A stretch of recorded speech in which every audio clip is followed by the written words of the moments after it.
પઠ તડકો પડે ખરા બપોરે તડકાને બેઠા ને એટલે ગામડામાં બેવાની તમને મજા આવે.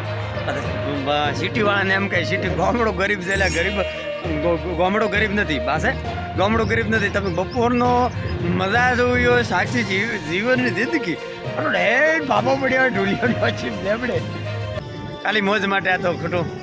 પણ આજના મારા વિડીયોમાં વિશેષ ગામડામાં તમને એમ લાગે કે ગામડામાં પણ ગામડાના જે વડીલો છે વડીલો જોડે જોની વાત હોય અને ભક્તિ ટકી હોય ને તો ગામડામાં મફતમાં ભજન કરવા વાળા મળે. બાકી રૂપિયાથી જ આવે કલાકારો તો લાખો રૂપિયા લઈને પણ વર્ષોથી જે ભક્તિ માટે જે ભજન કરતા હોય એ ગામડામાં અભળવા મળે અને એમાં મરમ હોય. અને ભજન નહીં જ્યાં સુધી મને ખબર છે ને તો એમાં નામા સ્મરણ આવે કોને આ ભજન ગાયું છે. આવા પણ હોય ને તો ગામડે આવવું પડે.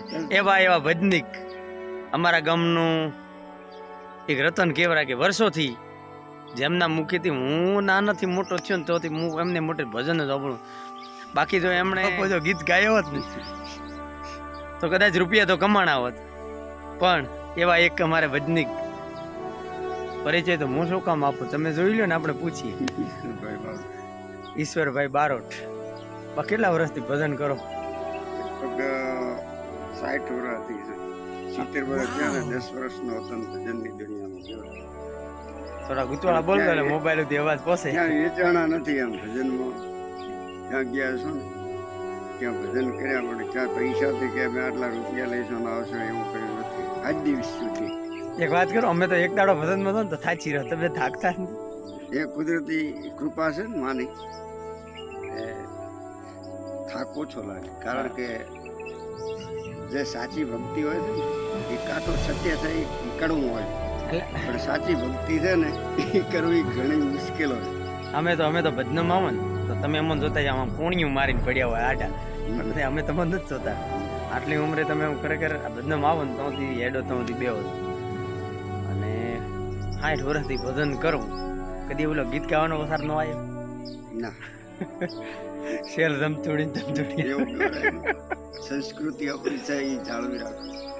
આ તો ગામડું ગરીબ કહેતા ને કે ગામડામાં લોકો ગરીબ હોય એટલે કીધું ગરીબ હોય છે કે કારણ કે એમના સંસ્કારો જે ભૂલાય નહીં એ ગામડાની અંદર સંસ્કારો જોવાનું બા એક સંસ્કાર અને સંપત્તિ બે વસ્તુ એવી કે એ સંસ્કારો રહ્યા ને એ મોનોનામ ન આવે બાયરી ન આવે બતરી ન આવે. સંપત્તિ એવી છે મારો ઓલો હોદે ડ્રીમ 11 માં ટીમ લગાવે ને તો હોદે હવારો કરોડપતિ હોય પણ ચાલો કરોડપતિ થઈ જાય એ સંસ્કારી ન હોય એવું પણ બની શકે. એટલે સંસ્કાર અને સંપત્તિ તો સંસ્કારો જોવા હોય કે સંસ્કારો શું તો એ ગમે છે તમારે ગમે તે તમે ગમે તે આખા વિશ્વમાં ફરી લો પણ અત્યારે એ ગુજરાતના ગામડે જાઉં સંસ્કૃતિ છે આપણી હજી બધી આ ગામડા ગામમાં છે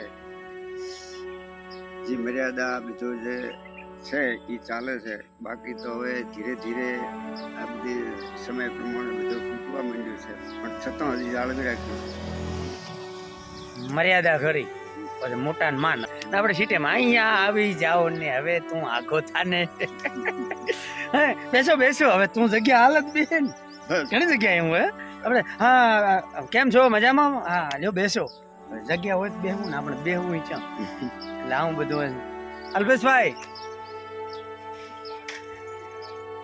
હવે ટાયર પંચર એક આગળ છે ને એક ઘંટીએ છે હોય પાછું ઘંટીએ હતું ને એક અહીંયા છે આપણે અમે દુકાને હોય સીધો ખરો આ ઉનાળાની આ ઉપાધિ ટાયર ને હવા નીકળી જશે પંચર પડે અને મોણવાનું એવું છે જો સંસ્કારો ભૂલે તો આ કાર એની હવા નીકળે લકી દે તો ગામડા ગામમાં હારું એટલે સંસ્કારોનું સિંચન છે. અને હું તો ઘણા બધા કહેતા હોય ને કે તમારે વેકેશન પડે એટલે ફરવા જવું ફરવા ચોય ન જાઉં ગામડે આવું પાછું ગામડામાં મફતનું ખૂબ મળે. આ સંસ્કારો પેલા તમને ગામડે જોવા મળે એ મફતમાં મળે એના કોઈ રૂપિયા લે ભજન મફતમાં મળે ઓભળવા એના કોઈ રૂપિયા નો. હવે તો ખરેખર આપણે સિસ્ટમ એવી કરે ડાયરામાં હોય કે ડાયરે આવ જરા કેટલા હાલશો એમાં કોઈ ભજન નું ઠકાણું ન હોય. એક જગ્યાએ અમે ડાયરામાં જાય નોન સ્ટોપ નોન સ્ટોપ દોના ભાઈ ભજની કોઠડા વાળા વર્ષોથી ભજન કરે છે લગભગ પોતે એવું ગાતા નથી ને કલાકાર હતા. મેં કીધું ભગત બાપુ આ સ્ટેજમાં તમે બેઠા ને જો હું ગવડાય તો મને કે હું નીચે ઉતરી દઈશ ને. ખરેખર સાચો ગાયક ખરો એ. હા, સંસ્કારો હાથેનું. અને આમનો આપણે ઈશ્વરબાના ભજન સાંભળવું હોય તો ચામુંડા સાઉન્ડ વડગમડા યુટ્યુબ ચેનલ છે, એની અંદર ઘણા બધા ભજન મળશે જોવા અને સાંભળવા મળશે કે પોતાની ગાયકી કેવી છે. અને ખરેખર ગામો ગામ એવું કંઈકનું કંઈક રતન છુપાયેલું હોય જ. જેમ કે મારા ગામમાં એક નમૂનો હું, એવું ગૌરવ ગામમાં નમૂના હોય નવો રતન હોય, ગામ છે ને બધું હોય. હું એ ગામના કોમમાં નડવા વાળા પડી ગયા. મારું કીધું કરો, હવે તારું કીધું તાર ઘરે નથી કરતા.